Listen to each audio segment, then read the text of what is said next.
We back. Welcome back. Back on the battlefield. I want to thank you for tuning in. Good morning, good afternoon, good evening, wherever you may be. I'm gonna get my monitor up. I'll do it right off. I'm gonna get right into it real quick. What I'm gonna do today is called "Why in Religion You Must Walk by Faith and Not by Sight."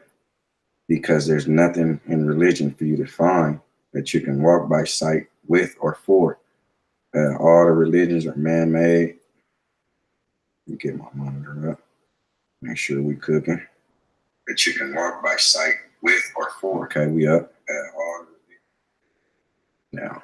So, like I was saying, all the religions, they made these things up. You're not going to be able to find anything to substantiate what they told you in religious theology. That's just a fact. And if anybody can prove me wrong on that, I'm up for being proved wrong. I mean, nobody is uncheckable. What I mean by that is if you have some knowledge that precedes the knowledge already set down and bring it forth. But when you check somebody with knowledge, you have to check them with historical knowledge and historical documents and facts. Cannot check them with no one book mythology or some religious theology that the religion has taught you. That's not what I'm talking about. So when I come on here and say there's never been a man ever walked in human form of any race, creed, or color by the name of Jesus the Christ, I can prove that. History says that. And the same goes for the Prophet Muhammad and any of the men in Judaism, Abraham, Isaac, and Jacob. Those are the upright ones. So today, I'm going to show you why in religion you must walk by faith and not by sight. Because like I told you, you cannot find nothing that religion told you. Nothing. Not one person, not one story, not one artifact, nothing. And that's a hard fact. So like I always do, customarily, I want to give a shout out to the ancestors, Dr. Yosef Ben Yakinen, Dr. John Henry Clark, Dr. Ivan Van Sertima, El Haj Malik Shabazz, Malcolm X, of course, take my hat off to him, and my master teacher, my father of my education. You don't even know this, but I pay the most homage to Dr. Walter Williams. The scholarship that I follow comes right from up under his tutelage. So he would be my father of education. So let's get into these slides. I got quite a bit of them to show for you today. I'm gonna share my screen, and like I say, thank you for tuning in. If not, I understand that as well. Let's get busy. I'm gonna continue to show you things visually that I can show you. I don't just say nothing and then can't prove it. I prove what I'm talking about. And today ain't gonna be no different. Let's rock. Now, this is the title. Why in religion you must walk by faith and not by sight. Okay. Now, this is a quote from Dr. Walter Williams. Facts, which are stronger than argument, more profound than reasoning, more dependable than opinion, silences dispute, supersedes predictions, and facts always ends the arguments, if you know the facts. And like I say, unless you're talking to a fool. Fool is the only person on the planet that knows everything. Okay, now, this is 2 Corinthians 5 in the King James Version. So I'm gonna read all this, but I really only want to deal with one of the scriptures, but I'm gonna read all of it. So now he that hath wrought us for the self same thing is God, okay, who also hath given unto us the earnest of the Spirit. Therefore we are always confident, knowing that while we are at home in the body, we are absent from the Lord. So this is saying when you in your flesh, in your body, in religious theology, that you're not with the Lord. You're absent from the Lord when you in your body doing fleshly things, sinning and stealing, whatever the case may be, whatever your flesh have you to do. For we walk by faith, not by sight. So this is really what I wanted you to see. Okay. So this is the same one in the New Living Translation. So we are always confident, even though we know that as long as we live in the body, we are not at home with the Lord. This is the same thing, saying if you're in your body or you're doing fleshly things, you're not with this higher power, and you're not in the spiritual realm. All lies, but again, I must read it from the traditional aspect and the way it was taught. For we live by believing and not by seeing. This is what they punch in your head. This is what they stamp inside your head when you agree to join any religion. This is the foundation. This is what you have. This the guidelines you have to stay in here. So, and then I wanted to reiterate a slide as I customarily do. I didn't do one last week, but I apologize for that. Okay. So now this said that the King James Bible was the first to come into English. Okay.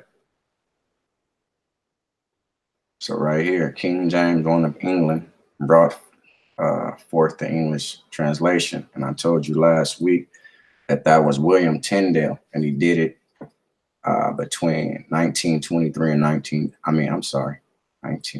tripping. He did it from 1523 to 1525. So this doesn't come out to 1611. So you can see that predates that. I told you was anywhere from 1525 to 1535 last week. And I remember I said I wanted to clear that up. So William Tyndale, he did that from the translation that was done. Well, not the translation, but from the book called the Novum Instrumentum, which was done in 1516 by Desiderius Erasmus, which was a friend of his. He was an ex-Roman Catholic priest. So, and that was done in 1516. Again, that almost predates this by 100 years. And he translated it from William Tyndale, I'm sorry. He did it from 1523 to 1525. So, and this is obnoxious teachings. They don't care how they write it. You think the Bible is some solid word that is written and is all in stone. That's not. That's an illusion that you have put up. For all have sinned and come short of the glory of God, being justified freely by his grace through the redemption that is in Christ Jesus. So this is saying, for all have sinned. There's no perfect man. And in religion, they always bust this in your head too. The only perfect man is God. The only perfect man was Jesus. That's why Jesus didn't do this. He didn't have no kids. He didn't have this and that. So that's a lie. Even in a book, that's a lie. So this is Romans 3:23, King James. And I'm going to show you two perfect men. And neither one of them name was Jesus. So this book contradicts his own self. King James Bible and all the rest of the Bibles is his own worst enemy. You ain't got to worry about me. I'm bringing you the information. I'm not the worst enemy of the Bible. The Bible is the worst enemy of the Bible. Genesis 6:9 in the King James Version. This is the genealogy of Noah. I read this last week, reiterating these slides. Noah was a just man, perfect in his generations. Noah walked with God, and Noah begot 3 sons, Shem, Ham, and Japheth. These are supposed to be all the progenitors of I think Iranian people, Arabic people, I'm sorry, African people, and things of that nature. So these was Noah's sons. They bring progenitor of black life, which is, again, that's a lie. So these are black people, supposed to be, they birthed black people. Job 1, King James Version. So don't worry about these names, but I'm gonna show you something about them later. But this is just to show you that this says Noah was a just man, perfect in his generations, and he walked with God. Nobody in the world walked with God. You can't even look at God in some verses in the Bible. So if you stay in tradition, again, you have to develop insanity to put this together. But don't worry, I'm here for your superior awareness, because you have developed insanity. It's been knocked into your head. It's been taught through the school systems, taught through the church. They even teach it in jail. When they want to get a man right, they say, hey, go get your word. Go get the word. You pull out this raggedy Bible and you show them these lies that you think is the word of God. In fact, because they scare you and say, hey, this is the word of God. You don't go by it. You don't subdue to it and subject to it. You go into hell and you're going to burn in hell. Some more lies they made up. Okay, so let's deal with that. This is a perfect man. His name is not Jesus. And he walked with God. Jesus, I'm not even sure they have a statement like this. Jesus walked with God, because Jesus is God. So there was a man in the land of Uz whose name was Job. Go Job now. It's the story of Job. And that man was perfect. Listen to me now. Perfect and upright. And one that feared God and eschewed evil. He was so perfect, God placed a bet on him and let the devil say, he sick the devil on and say, hey, devil, try him. He's so perfect. He ain't never going to deny me or blaspheme on me. And the Lord said unto Satan, is making deals with the devil. And a lot of people think that Satan and God in his Bible is one entity. And I'm going to do a lecture on that to try to see what they're saying. And you can have some verses that will substantiate what they're saying. But, you know, it's theology, so anything could work in this foolishness. Hast thou considered my servant Job, that there is none like him on the earth, a perfect man, an upright man, one that feareth God and escheweth evil. So here again, a perfect man. Okay, that's Job. It say Job is perfect twice. Okay, right here, Job, that was perfect and upright. And here we go again, perfect and upright. Here go Noah, perfect in his generations. So there's two perfect people, and neither one of them name is Jesus or God. So already they lied. Because in Romans 3:23, it said we all fall short of the glory of God. Perfect, you can't fall short if you're perfect. Perfect is without blemish, without sin in any of that. So this say, for all have sinned. So that's a lie in their own book. Again, like I told you, I'm going to do a whole lecture on nothing but contradictions, because this book is historically worthless. The Bible is a book that has no historical value whatsoever. It's worth nothing in historicity and historical human facts. Nothing.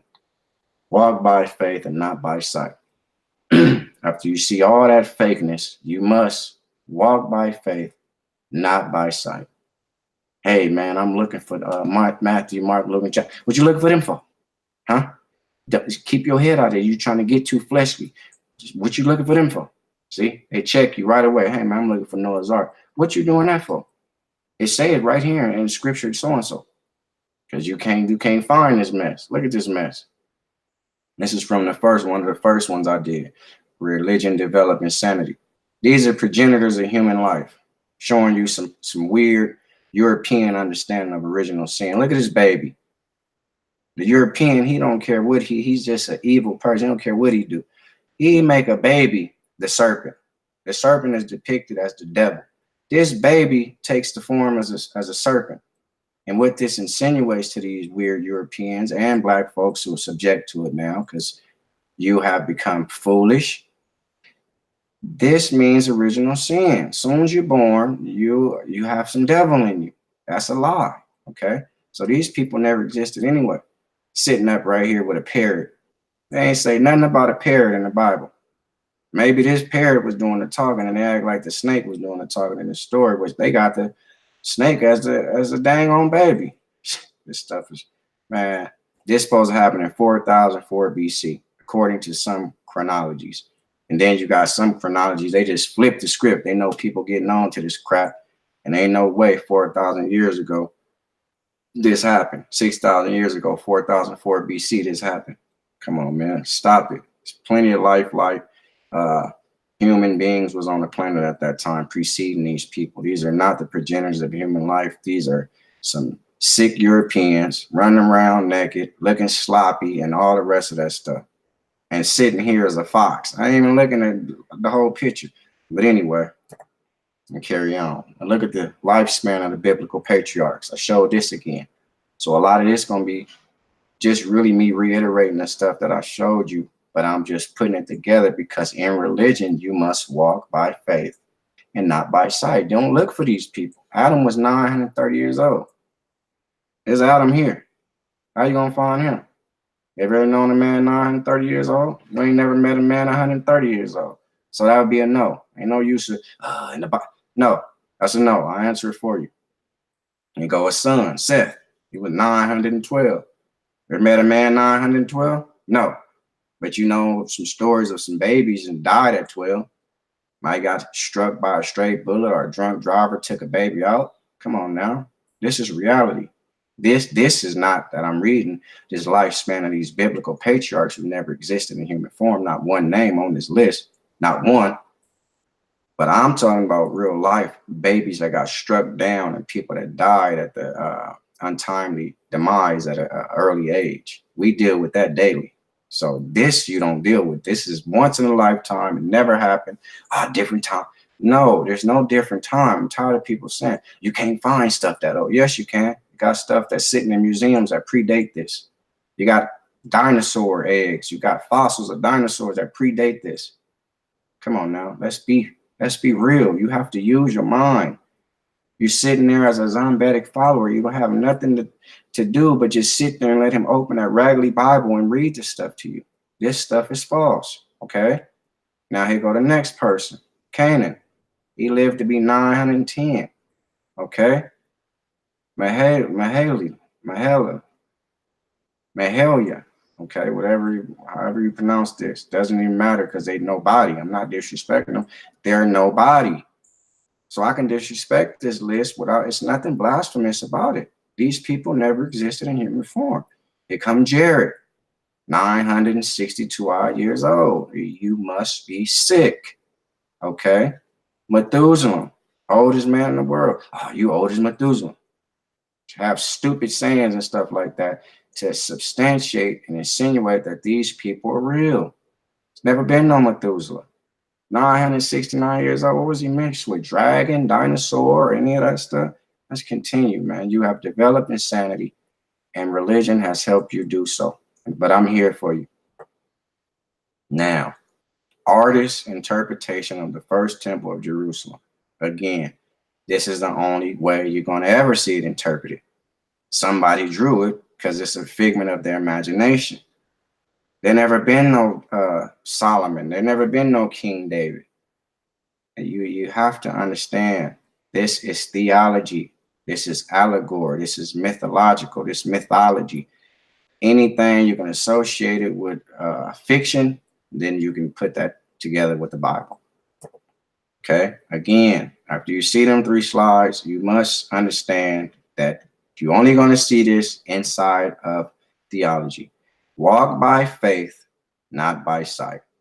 And faith, I told you my definition of faith, which I never heard nobody use it because I made it up myself.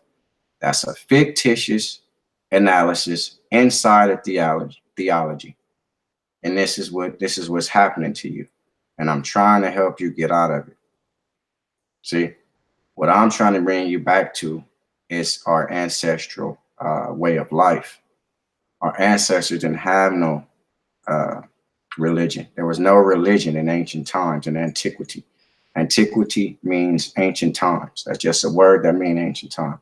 There was no religion in ancient time. That's a fact. It's not even a word for God in ancient times. So all that carrying on line like Jesus and Allah and Judah and Judaism and Yahweh and all that nonsense was around, you're lying to yourself. There was no people named that. Okay.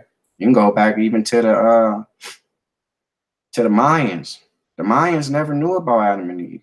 They never knew no story about no Mary, the mother Mary and Jesus Christ. The Mayans, they never knew about that. And the Mayans, the ancient Egyptians predate the Mayans. So there's no story of no Adam and Eve, no Jesus and Mary in Mayan history. Okay. And the Mayans is very younger than the ancient Egyptians, our ancestors.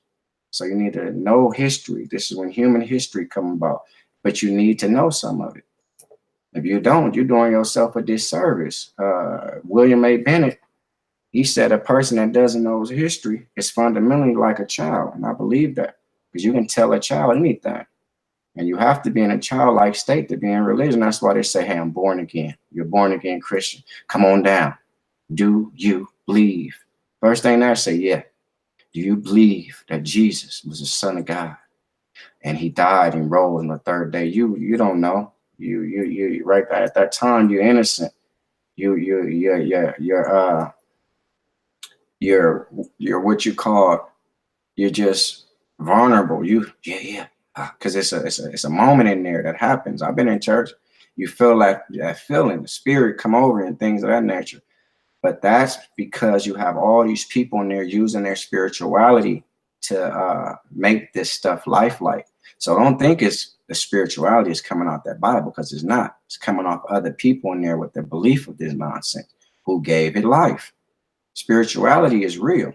You can feel that when a sister just sing a nice gospel song and the preacher don't even ever got to get up there. You can go home after that. See? Because the spirits, you're using it to try to make these fictitious Bible stories lifelike, and that's what you have done. So again, it's the second temple. You ain't never had a first temple, but it's the second temple. Again, a drawing. Never came about, never found it. They go show you ruins and little bricks and talking about this was where the second temple of Solomon. You go all to Israel. Come on now. Let's stop it. Israel is brand new. All that stuff is brand new. The Tower of Babel. Okay. Again, an artist's depiction. This story goes on that after the flood, it was a limited amount of people around and they all talked one language, and they built something so they can have just one little, tower that goes up to heaven. They say we're going to build it up to heaven. And it was only 300 feet tall. Because I looked, I said, how tall did they think they have to make us to be in heaven? Well, they went 300 feet. To them, 300 feet that's to heaven. But I mean, come on now. Again, this never happened, but I'm telling you a story in theology and tradition. They make it. We talk in one language at this time, and they say, hey, everybody in this town, we talk one language, is one people. We have one tower. They had one belief in this so-called God. None of it happened again, but that's how the story goes. So in the story, this God now, your God out of the Bible, comes down from heaven. He have no power, but he said, hey, let's go down there and see what they're doing. He can see what they're doing clearly if this is God, omnipotent, always around, unseen, always seeing, always knowing, just like Santa Claus. He should know. Should have been able to eradicate and stop him from there. He comes down, brings some people with him. Still don't know who these people are, because he said, let us go down there. And they destroyed his people tower. He destroyed the people. I'm sorry, I don't know if it said destroy the tower, but he destroyed the people language, their dialect, and he puts them all around different places on the earth. This is why people all speak different languages, and we never can understand each other. If we go from here to overseas, or we go from here to Africa, we go from here to Korea, Vietnam, things of that nature. This God did this. This is what the book is saying. All lies, but I mean, come on. What type of God would do that anyway? Again, since this never happened, I must stamp this in your head. In religion, you must walk by faith, not by sight. And I made it blue on purpose because your head is in the clouds when you subject yourself to this nonsense. Again, they go another picture of the Tower of Babel. Everybody talking one language, doing good for themselves. God said, hey, let us go down there and tear all this stuff up. And that's what this so-called God did. Okay, again, ABC News got behind this nonsense. Somebody didn't put this much wood together, set out here, put this together, wasted all this revenue and money that could have went to the homeless. This wood alone costs money. Trust me. Put it together, trying to really tell them, hey, this might have worked. No, this never happened. You cannot get every human life source, which was only 8 people. He killed everybody else. And then you can get, by the human life source, animal life source was only 8 humans. On the whole planet, 2 of each kind if they wasn't clean, 5 if they was clean, and 7 and stuff like that if they was clean. You're out of your mind. You have developed insanity, which religion has caused you to develop. If you think everything got in here. So we know it was no dinosaur, because one tail would take this out. We know it was no giraffe, because the giraffe is taller than this. Okay, where was you going to put how is he going to put his head down and go in one of the rooms? Because I believe this was 3 or 4 levels and things of that nature, and each little animal had their own little like hole in the wall type of room. Where was the elephant going to sit? See, where was the tigers going to go? Where was the cheetahs? Where was the lions? These things would have killed the people on board, let alone sit there in some subdued, magical type state. This stuff is lies. You need to come on up out of this nonsense and understand that each person that was born, he's going to have to be responsible for his own actions. See, religion robs you of your own self-discipline because you think Everything I did, I hope Jesus, hope the Lord, he gonna take away what I did. He gonna take all that drinking away I did. Let's pray for Raymond. Let's pray for Johnny. Let's pray for Thomas. He's drinking again.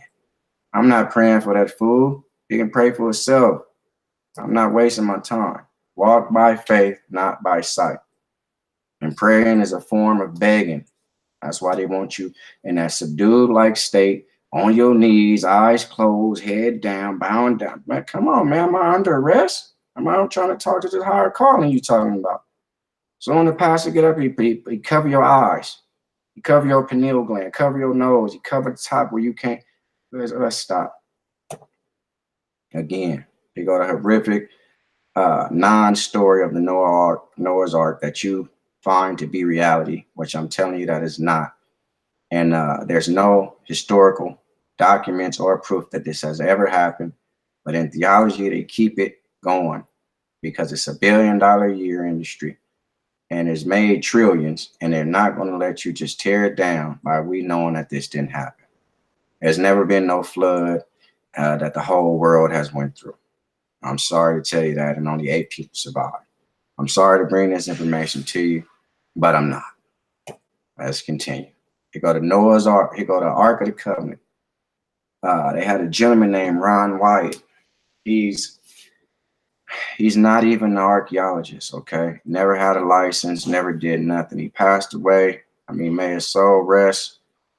But you have to understand, he was a religious nut. And I mean that respectfully.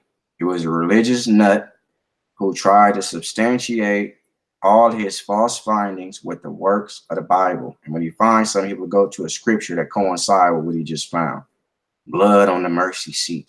The mercy seat, which is the Ark of the Covenant, was 60 feet in the earth.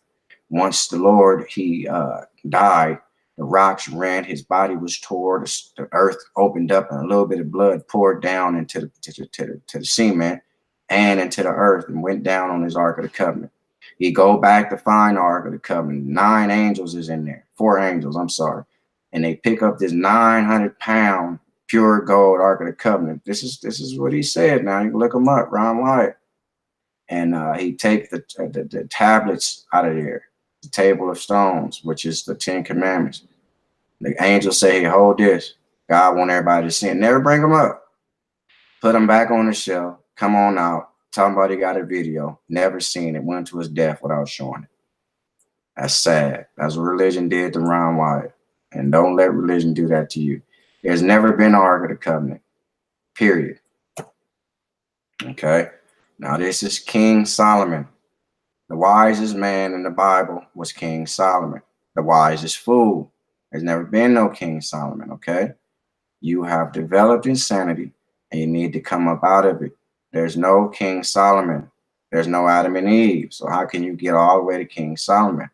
If I knock Genesis out of there, you don't have no story. You can, once I tell you there's no Adam and Eve and prove it, because the earth was already around and human beings and people was already living life, you can close the Bible back up. No Adam and Eve, no Jesus, no Solomon, no towers, no none of it. And these are facts. So once I open the Bible up in Genesis and they say, hey, Adam and Eve, and Lord created this, and so Lord created that. And the man, he on the 7th day, he rests. Okay. Once I close the book on that nonsense, I'm going to prove to you that you can go ahead and close the book on the rest of the story. Okay. No Genesis, no Adam and Eve, no Solomon, nothing else that I showed you has ever existed. First, you got to have an Adam and Eve. Okay. We know that Adam and Eve, I mean, the earth was already around before 4004 BC. So there's no Adam and Eve. Okay. This is theology. Again, you must walk by faith, not by sight. You know, I hate to keep pouring it on, but this is what you've been subject to all your life. I'm trying to get you out of it. Now look at these people. Okay. This is the 12 disciples. You got Simon Peter. Just make names up. James, okay, son of Zebedee. What is this? Is nonsense. John, son of Zebedee. These 2 brothers, okay. Andrew, Philip, Thomas, Matthew, John, son of Alphaeus, And he ain't never, none of these people got a scroll in his hand. Ain't nothing but a piece of wood. These people were nomads. They lived in tents, walked around with everything they ever owned. Okay? So you got Thaddeus, Simon of Zealot, Judas, Iscariot. I mean, I don't even know this was his name. Bartholomew. Okay, all these people never existed. Then you got the biggest fake of all right here. He's standing up with thorns on his head and blood dripping on it.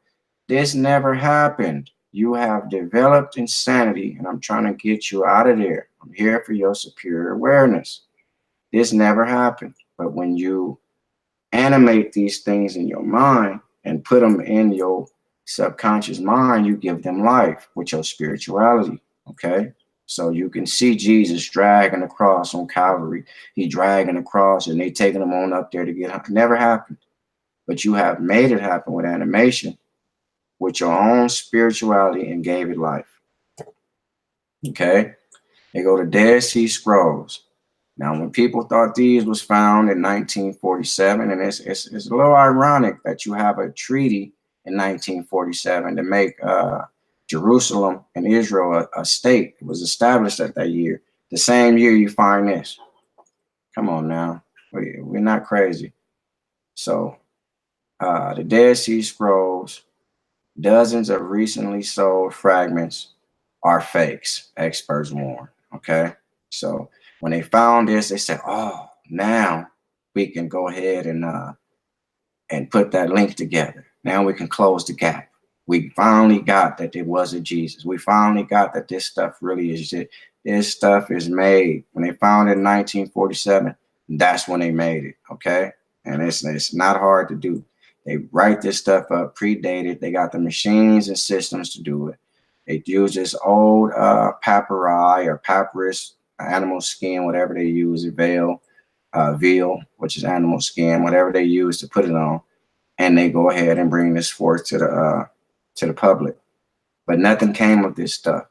They was trying to substantiate it and bring life to it for 40 years, and nothing came of it. So, I mean, again, it's the Holy Sepulchre. This is supposed to be in a legal state of Israel.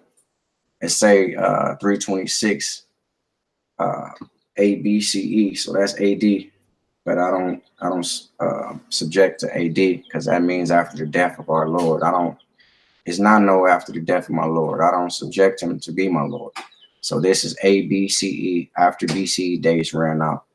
And AD is Anno Domini, and after the death of your Lord, ain't no Lord. So I have the facts. I'm telling you, there's no Lord. It can't be a Lord if there's no Adam and Eve. First, you got to find me the historical Adam and Eve. See, Adam and Eve goes with this fictitious story. They don't go with human mankind. That's what people is confused. They think Adam and Eve goes with human mankind. No, Adam and Eve starts you into this fictitious story. That's it.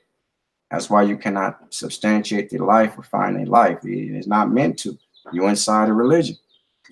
So this is the Holy Sepulchre that's supposed to be buried on top of Jesus' supposed tomb. Again, there's never been no Jesus. They put this here and they take people to Israel, say, hey, I'm going to let you walk where Jesus walked. This is where he walked. I'm going to let you walk on Calvary. This is where this is the Jordan River. I'm going to take you on the Jordan where come on now. You pay money and go on a vacation and you wasted your money. So, I mean, I won't tell you not to go to Israel, but I mean, hey, if you're going for these purposes, you have wasted your money. There's no Jesus and this church wasn't around until the AD time. They're trying to tell you that in the first century, when Jesus was born in 4, he was born in 4 and he died around 33, 34 AD, ABCE, the way I refer to it. And this church was around when he was there. There was no church in the first century. That's a fact. Again, you must walk by faith and not by sight. Never been no Holy Sepulchre, Church of the Sepulchre in the first century. They just put that stuff out there. Never been no Jesus. Now there's Jerome, okay? Jerome, and the story goes on, he's the person that translate from the Bible, the Greek Bible, and he translated into Latin, which is called the Latin Vulgate. He's supposed to did this in the 4th century. He was a priest and all that. Wasn't no church in the 4th century. Wasn't no Christ in the 4th century. So that's, again, he never existed. This is an incarnated name that associate and go along with the rest of the Bible names, which are incarnated names. Matthew, Mark, Luke, John, all these weird people I just showed you, all these people, they're incarnated names, never existed in human history. Okay. So Jerome right here. See, first you get the Greek, then Jerome, he translated into Latin. All that's a lie. Okay. That is a lie. A man named Johannes Reuchlin, he did all that stuff at the time period when the Bible was coming out. So it say he do it in the 4th century, so they can stick to the time period, because the time period and stuff have to make sense inside of theology. But in human history, if you don't know it, which I do, this is a lie. Okay, you never did know Latin Vulgate. This person never existed. So look how they lived. Okay, this is Jerome in the desert. How can you be writing books and got a white rabbit? If you look this up, this wasn't even part of the lecture. There's never been a white rabbit ever in nature. Never. White mice, all that, they developed these. They genetically developed these so they can do little tests on and different little, they use them as guinea pigs, lab tests and things of that nature. Got a white rabbit sitting here playing around with you, knowing that there's never been a white rabbit or a white rat ever in nature or human history. Never in nature and never in human history. This man, he has on nothing but some old tore up cloth he done got from somewhere. Can't even develop the righteous clothes, but you think he has time to translate a Latin Vulgate. He living outside, outdoors, with a white rabbit here, letting you know this is fiction. Okay? This man don't even have the proper clothes on, but he can write a book. You need to wake up today. Okay? Saint Jerome, Eusebius, Sophonius.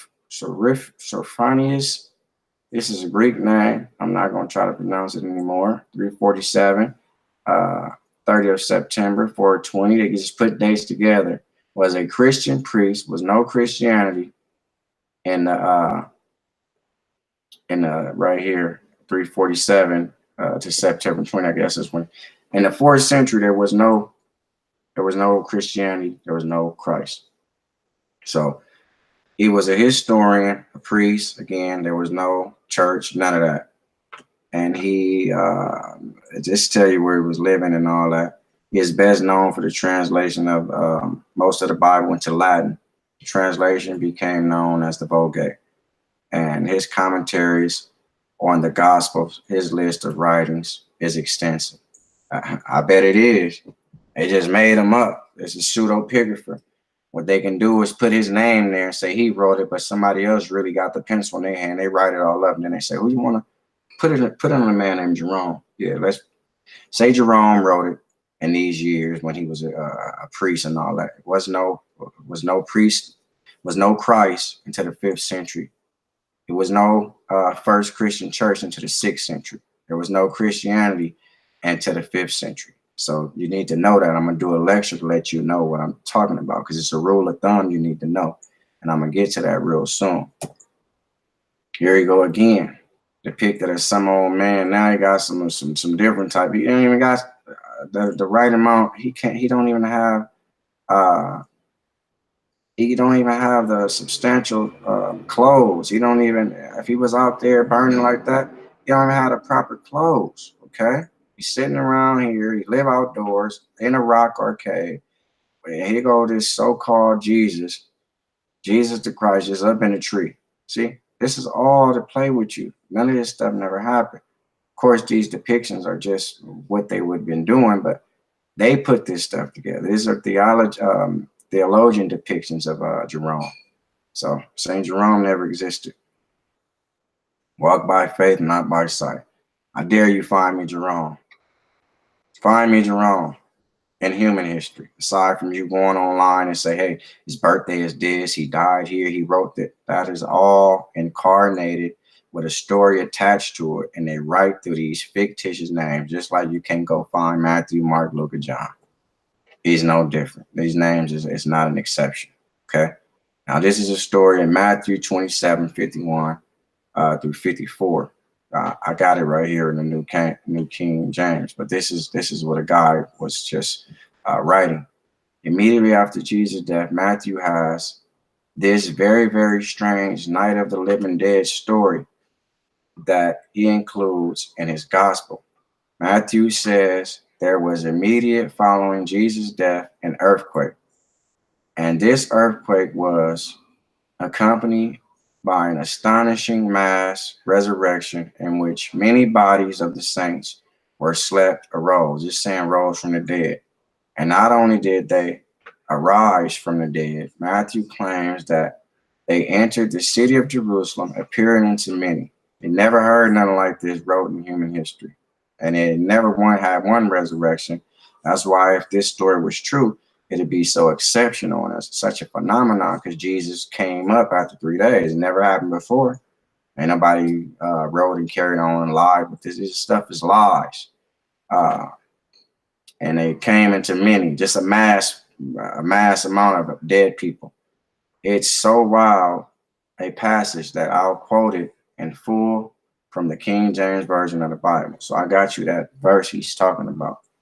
It's Matthew 27, 51 through 54. I got the New King James Version. Then, behold, the veil of the temple was torn. I showed you this as well. They're talking about Jesus' body, the veil of the temple. Jesus was always considered as the temple or the church, whatever you want to refer to him as. In two, from top to bottom. And the earth quaked, and the rocks were split, and the graves were opened. Listen to me now. And the graves were opened, and many bodies of the saints who had fallen asleep were raised. This means dead. And coming out of the graves after his resurrection, they went into the holy city and appeared to many. You see that?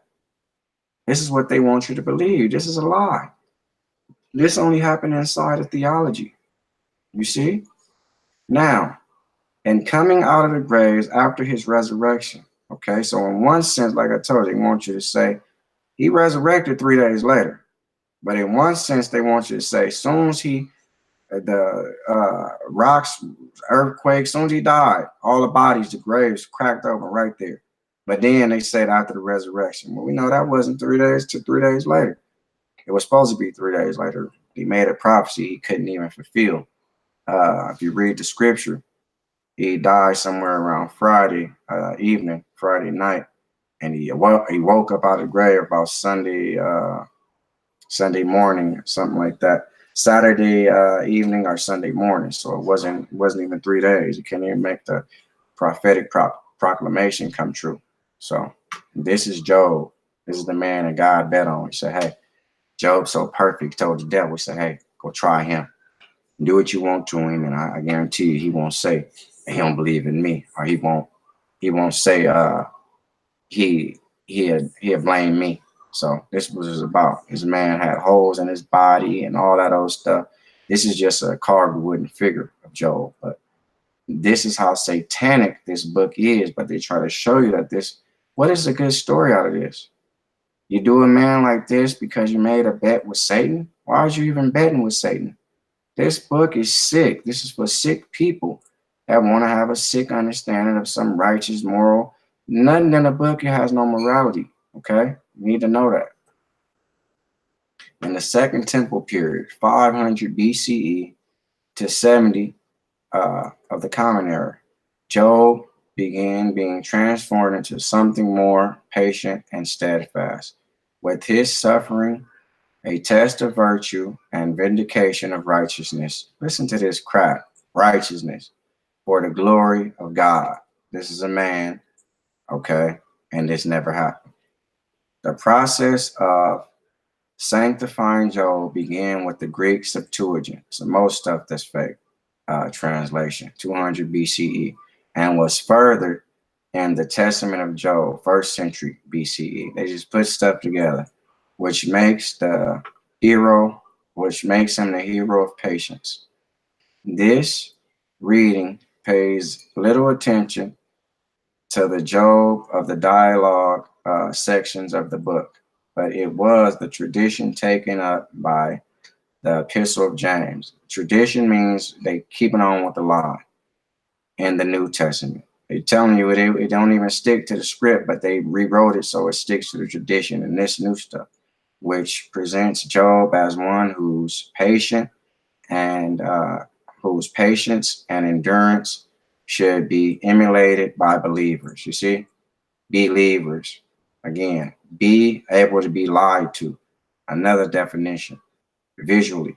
I put that V in after that. So be, first word I have to be is lie, because this is what believe is about.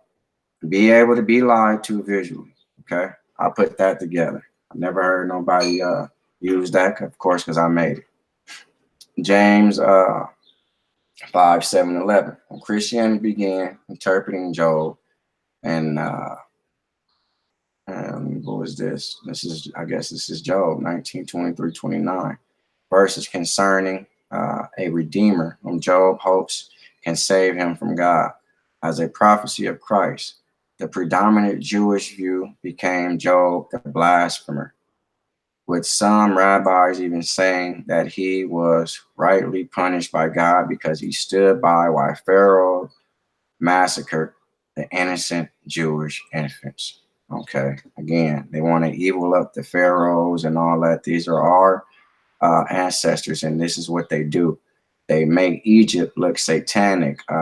They make them look like pagan worshipers and things of that nature, and devilish people, so you can be steered away from your natural inheritance of which you're supposed to really be customarily doing. Okay, so these are our ancestors, and I'm not going to let these Jewish, Hebrews, any of these people, Christianity people, Muslims, nobody make a fool of my ancestors. They can have this crap, because none of this crap don't. It's not human. It's not humanly historically correct. But all them pharaohs they talking about, they just put pharaoh so they can just change it to whatever name of the time period, which means they never was in Egypt anyway. As Seti said, you know. If you look at Seti, General Seti, go check him out. He'll really break it down. So this is Job in the Bible story. This is what God did to this man. Just from bed and said, hey, you wanna do an experiment? I bet you can't go over there and break him. He's all about me. This is God now, waging a man's life and doing him like this with the devil. Then the story goes on, and he triumphed. I give him this. I gave him 7 times. It's 7. I don't want all that crap. This is fake anyway. So, I mean, you do me like this on a bet, and then you pay me off at the end. We always got to wait to get ours. When we go to heaven, everything will be all straightened out. Why we can't straighten ourselves out now? This is nonsense. You must walk by faith, not by sight. It never happened in human history. This is Methuselah. Another foolish understanding, like I just told you. Oh, this man in the world, boy, you Methuselah. This is supposed to be some bust they put together of what a 900-year-old man would look like, and that's a lie. Because if he was 900 years old, his skin would have been tore off his body. This is him. They had Anthony Hopkins play him. Methuselah in the Bible, oldest man who ever lived. They put it in cinema. They put it on blockbuster films. They put it on sitcoms and shows and programs, television programs. Motion pictures, they do it all so they can knock this story into your head. None of this stuff never happened. Walk by faith, not by sight. Never happened. Okay. Now you go to timelines. See, Adam and Eve, 4004 BC. This is the creation of man in human history. Now here, it didn't coincide with all the rest of that stuff, so they knocked it back 1,500 years. It was 4,004, according to this. Now it's 5,554.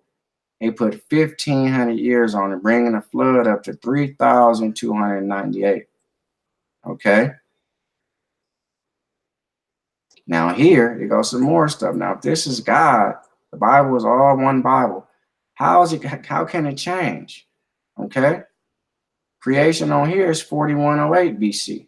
Here go 3 different creation stories. 404. Here go one here, 554. And here go one here, 4108. So according to here, the flood struck at 2452 BC. According to this, the flood struck at 3298 BC. Again, this is according to the Bible. If any of the Bible was historically correct, the flood, the date would be the date. You can't keep bagging it up and change it to when it best fits you. See, this stuff is nonsense. None of this stuff coincide with the creation of no planet. 4004, no, that's way too early. 5054, way too early. And on here, 4108, way too early. But you got 3 different flood stories already. And they bring the pyramids down here to 2200 BC. Let's see if they have the pyramids on this one. I just got this, that's why, yeah, the pyramids on here is 2500. So I just actually put this lecture together. Again, like I said, I don't practice none of that, nor do I feel I have to. I know the information. So the pyramids on here was created 2500 BC.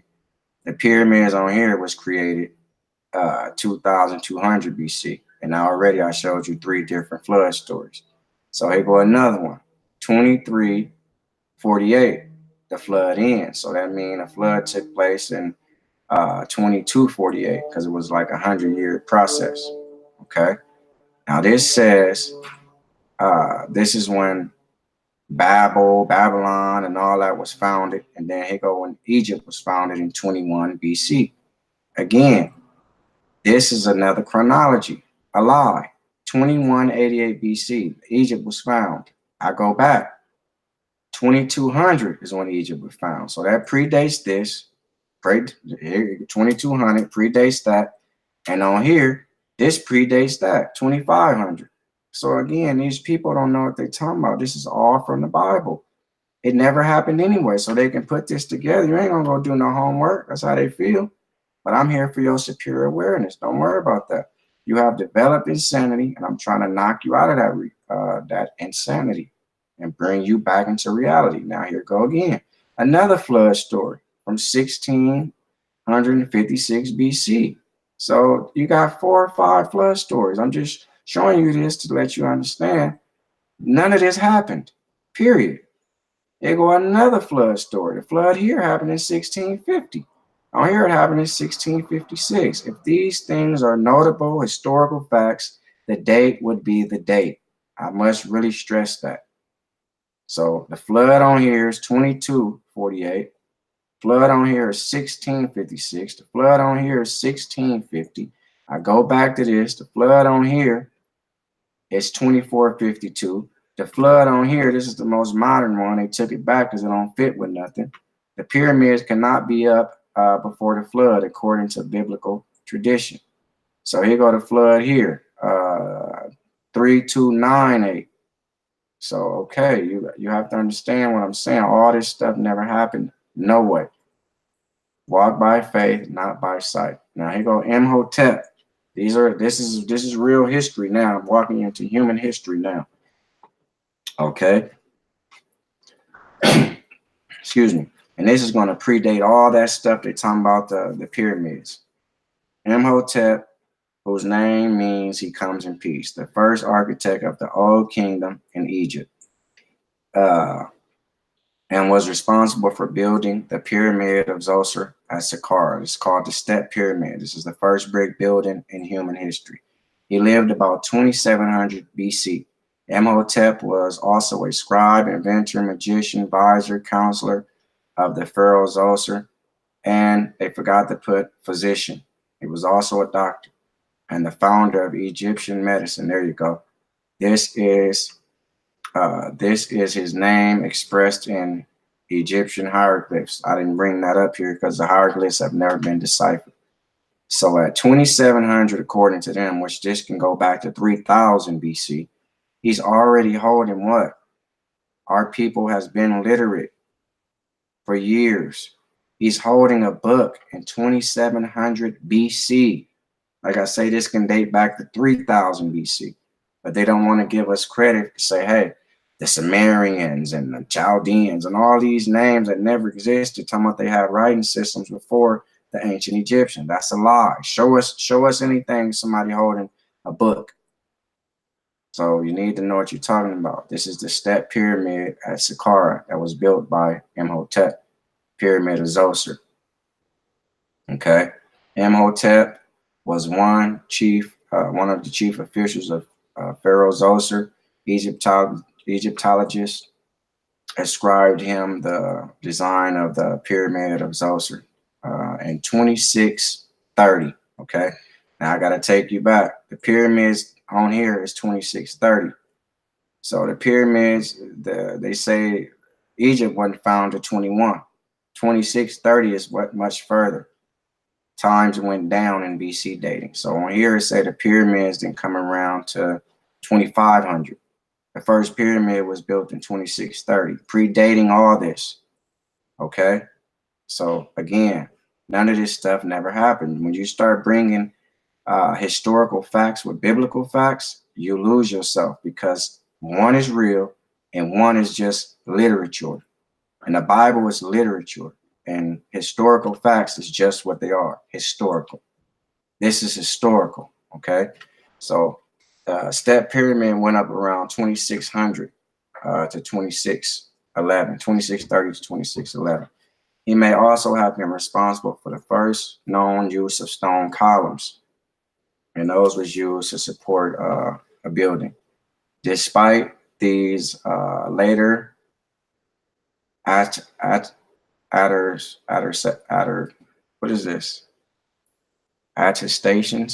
the pharaonic Egyptians themselves never credited Imhotep as designer of the Step Pyramid, nor with the inventor of stone architect. Okay, this is, I don't know what this is, but this is incorrect.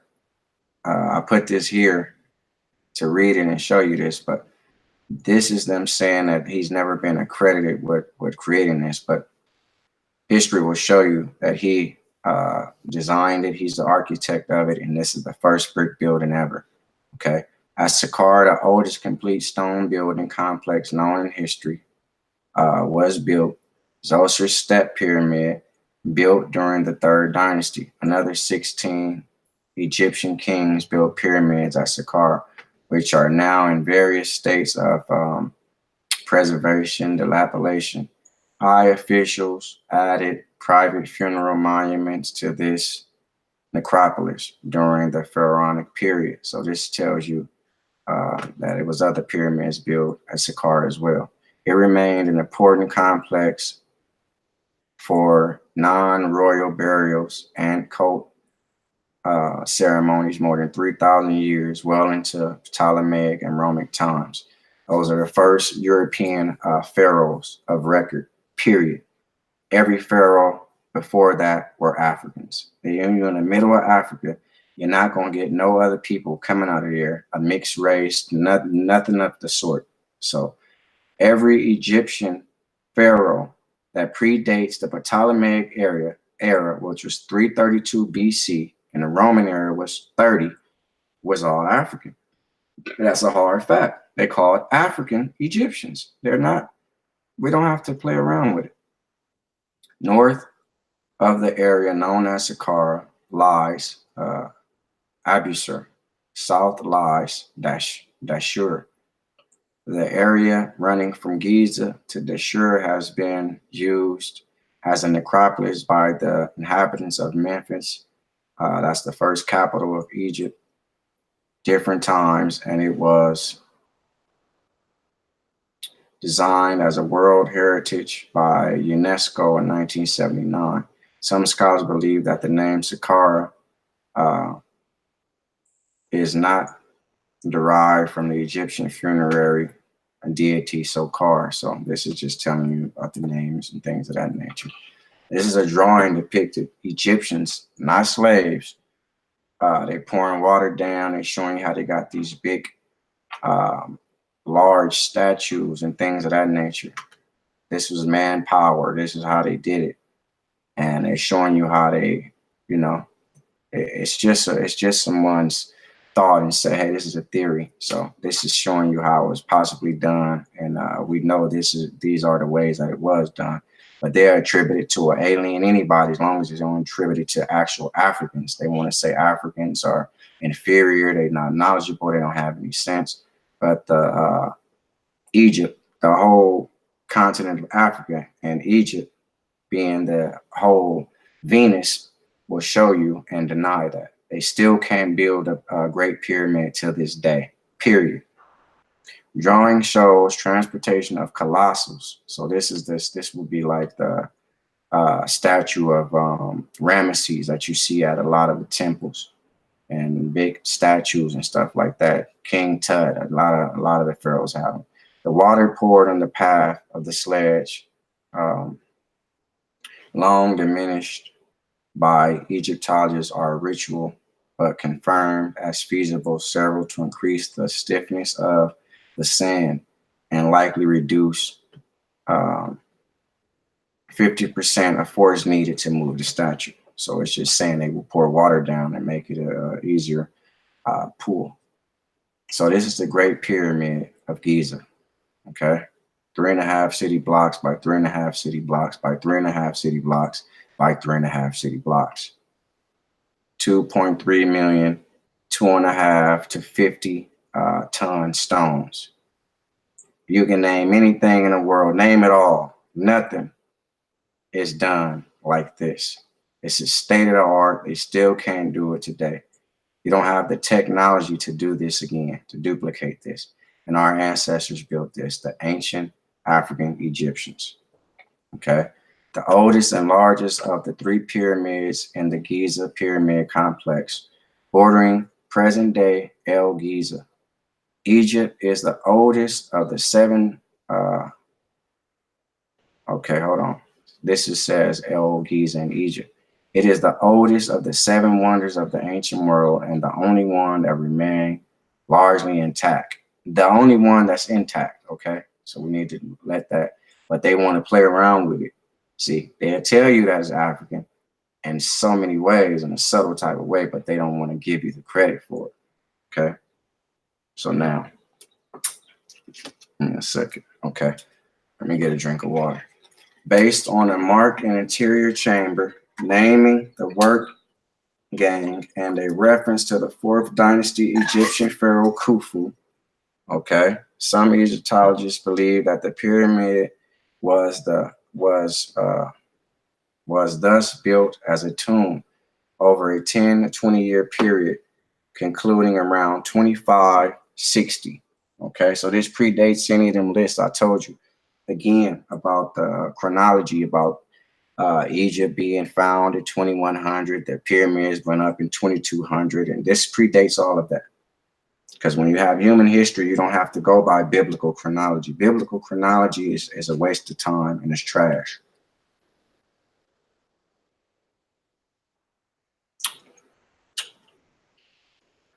Excuse me, I'm just getting a drink.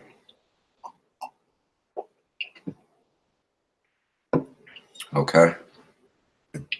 So I said it was built in 2560, around that time, because they're proven to be 30 to 100,000 years old. So I don't know if the stone is older and predate the time it was built, but the pyramids are a lot older than that. Initially at 146.5 meters, 481 feet. It was 490. 10 feet had dropped off of it. The Great Pyramid was the tallest man-made structure in the world, more than 3,800 years, until the Leaking Cathedral was finished in 1311.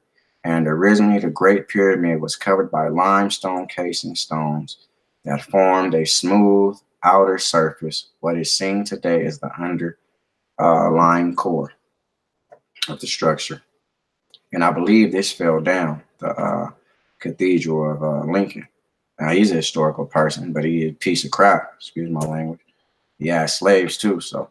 Now, this is the Europeans. This is European. All this stuff I'm showing you is European chronology and things of that nature.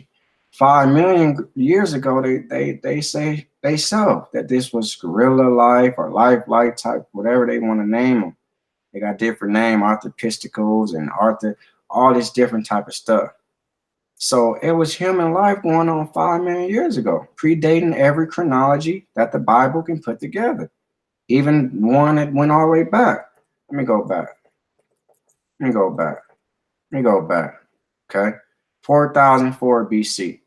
This means no human life, no nothing. The earth wasn't even shaped and formed yet. So if you read Genesis, you will see that this took place 4004 BC by a whole lot of their standards. And that's when he formed man, and nobody was predating this creation story. So on here, the creation story is 5554, okay? BC, 4004 BC here. Okay, this creation story is 4108 BC here.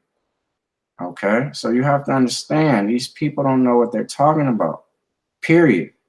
So this says 6,000 years ago and about 4,000 BC. See?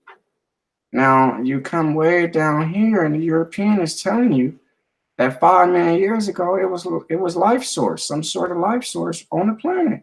So the Bible, you can take it to the nearest wastebasket.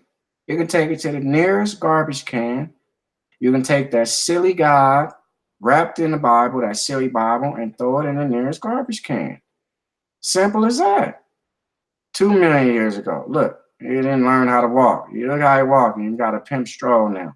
Look at this. 1 million years ago. Homo erectus, and put Fred Flintstone here. They just told you it was no planet, but if it was any planet, I'm gonna put a big white man here, cave white man. See, the European, he does this type of stuff so he can show you that he's the prototype of the planet.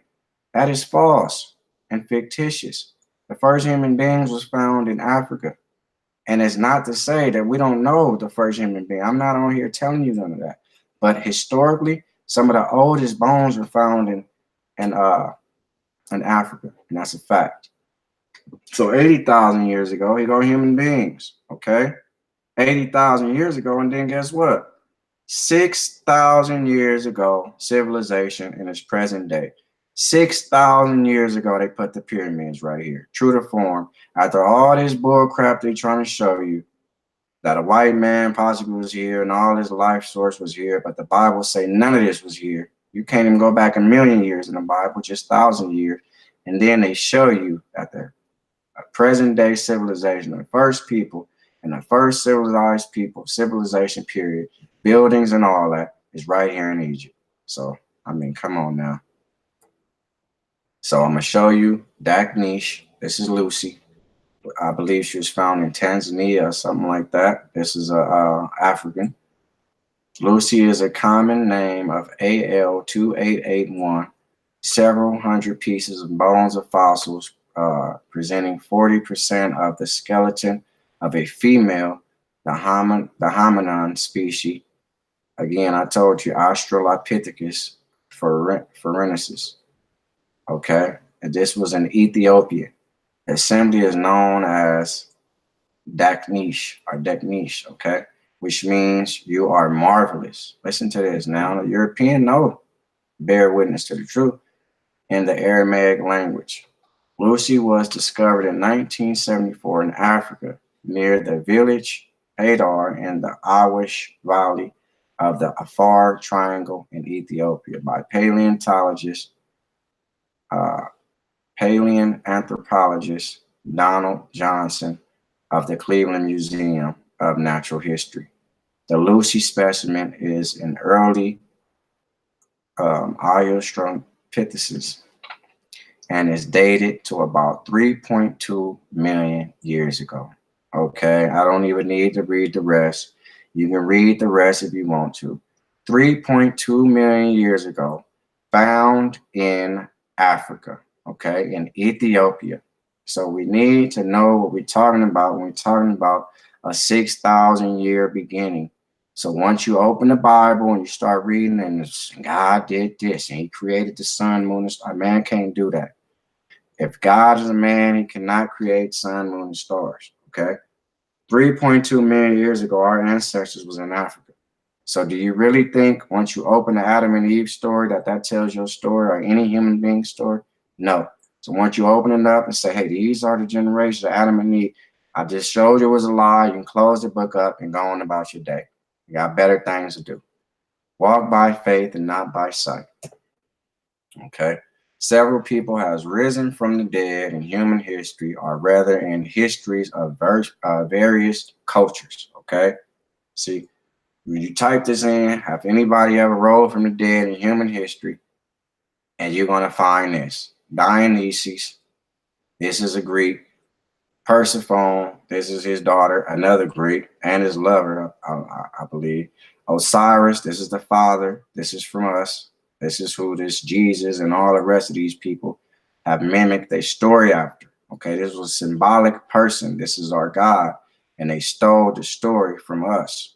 But we use it as a symbolic story to tell our story. And this is Odin, another European type person. So several people have risen from the dead in human history, or rather in histories of various cultures. You see, which they should have, say, various religions. So now let me show you these people. This is Dionysus, death and resurrection. Some scholars of comparative mythology identify both Dionysus and Jesus with the dying and returning god of mythology archetype. One, on the other hand, it has been noted that the details of Dionysus' death and rebirth are starkly different, but the context and symbol, both in content and symbolism in Jesus, is saying they both, these two stories are different, but the resurrection story is similar. The story take place in very different historical, geographical contexts. That doesn't matter. Also, the manner of the deaths are different. Most common myth, Dionysus was torn into pieces and eaten by the Titans, but eventually, restored to a new life from the heart that was left over. So they tore him all apart, and somehow his heart remained, and they put him back together. So again, this is foolishness, but these are religious theologies and religious understanding and cultural understanding. Because in every culture they have their God, and they want to show you stuff like that. This is Persephone. This is, I guess, his daughter. But look at these big, weird hands. The Greek sculptors, even at this time, this is well after the Egyptian sculptors, still wasn't on their game. This person has hands like a gorilla. So this is Osiris. This is from the ancient Egyptian or ancestral understanding. This is a symbolic story of the sun, S-U-N, of God, which the sun is God. And this was just a anthropomorphic type of thing. They put human characteristics on a non-human thing. So that's what anthropomorphic means. And they showed you this so you can be symbolize an upright person, and you can be more like this person. This person was perfect. He was the first person that ever got resurrected and died. So this is where everybody stole everything from. This is the beginning of everything in all cultural and civilization understandings. And this is where all the God concept and things stem from. Ancient Egypt. That's the first. You can look it up. And this is Odin, another Greek person who died and rose again. All these people died and rose again, but not in historical history. Nobody, is almost 8 billion people. Never in the history of the world have anybody got out of the grave. So, especially not after 3 days. So I want to thank you. That's the end. Let me come out of this. Thank you for rocking with me. Let me stop sharing so y'all can see me. We can see what we're doing. I thank y'all for being with me. It was a long one. And I'll see you next time. I'm going to continue on. I don't actually know what I'm going to do next. I think I'm going to go back into the Old Testament or the Bible. I'm not sure.